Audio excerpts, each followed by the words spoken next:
Okay, great. Yeah, let me tell you guys about this case. So this is not my case because I'm not in clinical practice. Although I've been doing this about 18 years, I've been, doing integrative and functional medicine consulting, and I wrote a book, Heal Your Oral Microbiome, and I consult for laboratories.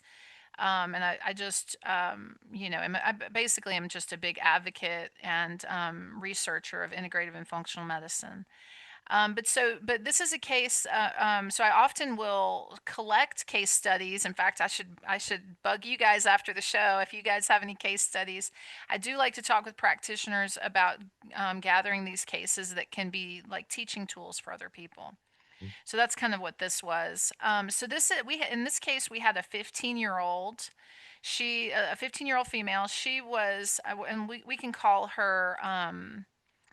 Dee Dee. Let's call her Dee Dee just to make it easier to talk about her. So she was complaining of anxiety. She had intrusive thoughts. She was withdrawn and she didn't speak much. She had these neuropsychiatric symptoms would flare up until she would take binders. And then, if she would discontinue her binders, and for those of you who are listening, binders are things like activated charcoal or other clay that people take in the gut to kind of bind things and clear out toxins and pathogens. When she would go off of these binders, her neuropsychiatric symptoms would come right back.